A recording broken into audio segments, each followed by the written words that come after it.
నంగేలి తన రొమ్ములను కోసి వీటి గురించే కదా మీ తపన, ఈ రక్తపు ముద్దను మీరే తీసుకోండి అని ఆ అధికారుల ముఖంపైకి విసిరిగొట్టింది. ఆమె భర్త తన భార్య మరణించడం జీర్ణించుకోలేక ఆమె చితిమంటలపై పడి తాను మరణించాడు.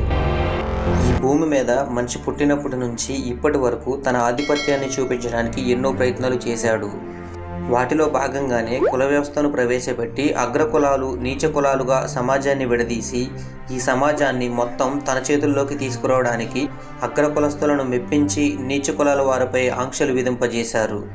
ఇలా చేసి పైశాచిక ఆనందాన్ని పొందేవారు. ఈ నీచ కులాల వారు ఆర్థికంగా సామాజికంగా కూడా ఎదగకుండా ఉండడానికి అనేక పన్నులు ఆంక్షలు వారిపై విధించేవారు. అనాగరిక సభ్య సమాజాన్ని తలదించుకునేలా చేసిన పన్ను. పూర్వం కేరళ రాష్ట్రంలోని ట్రావెన్స్కో సంస్థానం చాలా పెద్ద సంస్థానంగా పేర్కొనబడింది. అయితే నాటి సమాజంలో దళిత కులాల వారిపై ఎన్నో ఆంక్షలు పన్నులు ఉండేవి. అటువంటి పన్నులలో ఒకటి రొమ్ముల పన్ను. ఆడవారిలో సహజంగా వచ్చే రొమ్ములపై కూడా అప్పటి వారు పన్నులు వేయడం అనేది ఒక అమానుష చర్యగా పరిగణించాలి. అయితే అప్పటి సమాజంలో అగ్రవర్ణాల ఆధిపత్యం వల్ల దళితులకు వారి ఆంక్షలకు శిరసావహించడం తప్ప వేరే గత్యంతరం ఉండేది కాదు.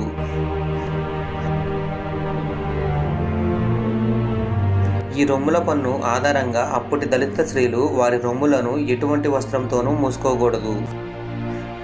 ముఖ్యంగా బహిరంగ ప్రదేశాలలో వచ్చినప్పుడు వారి రొమ్ములు అందరికీ కనబడాలి. అప్పటి ప్రభుత్వ అధికారులు ప్రతి నెల ప్రతి దళిత మహిళ యొక్క రొమ్ములను పరిమాణాన్ని దాని బరువును కొలిచి దానికి తగ్గ పన్ను వేసేవారు. ఈ పన్ను వ్యవస్థను మలక్కరం అనేవారు. ఈ అమానుష చట్టాల వల్ల అప్పటి దళిత మహిళలు మాన ప్రాణాలు గాలిలో దీపాలుగా ఉండేవి.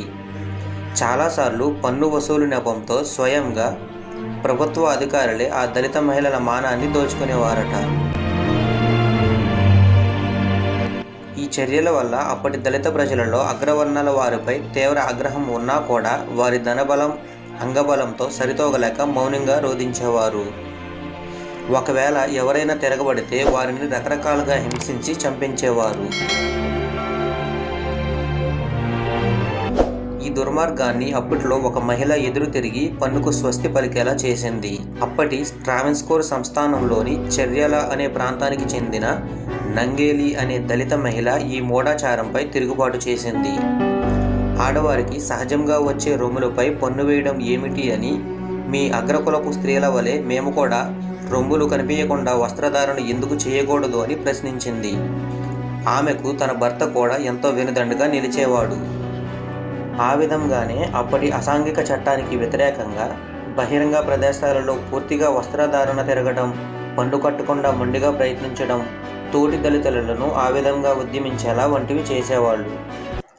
నంగేలిని ఎలాగైనా అదుపు చేయాలనే ఉద్దేశంతో అప్పటి పాలకులు నంగేలితో ఎలాగైనా పన్ను కట్టించదలిచి వారి మంది మార్బాటాలతో వెళ్ళి ఆమె సన్నిహితులందరినీ బంధించి పన్ను కట్టమని తీవ్ర ఒత్తిడి కలిగించారు. దాంతో నంగేలి తన రొమ్ములను కోసి వీటి గురించే కదా మీ తపన, ఈ రక్తపు ముద్దను మీరే తీసుకోండి అని ఆ అధికారుల ముఖంపైకి విసిరిగొట్టింది. ఆమె చర్యలకు ఆశ్చర్యపోయిన ఆ అధికారులు భయంతో అక్కడ నుంచి పరుగులు తీయగా ఆమె తీవ్ర రక్తస్రావంతో మరణించింది. ఆమె భర్త తన భార్య మరణించడం జీర్ణించుకోలేక ఆమె చితిమంటలపై పడి తాను మరణించాడు.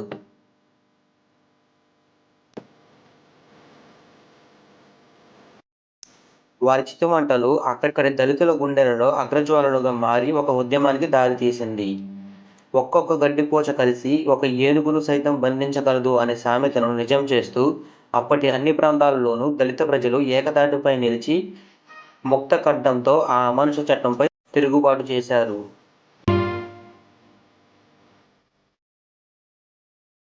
వారి అకుంఠిత దీక్ష, అలుపెరుగని పోరాటం వల్ల అప్పటి పాలకులు అగ్రవర్ణాల వారు దిగిరాక తప్పలేదు. నంగేలి దళిత ప్రజలలో రేపిన ఉద్యమ జ్వాల ఒక నవ సమాజ స్థాపనకు నాంది అయ్యిందని ఇప్పటికీ కేరళ రాష్ట్రంలో కథలు కథలుగా చెప్పుకుంటున్నారు. ఫ్రెండ్స్, మీకు ఈ వీడియో నచ్చినట్లయితే మన ఛానల్ని సబ్స్క్రైబ్ చేయండి మరియు లైక్ చేయండి. మీ ఫ్రెండ్స్ అందరికీ షేర్ చేయండి. Thank you.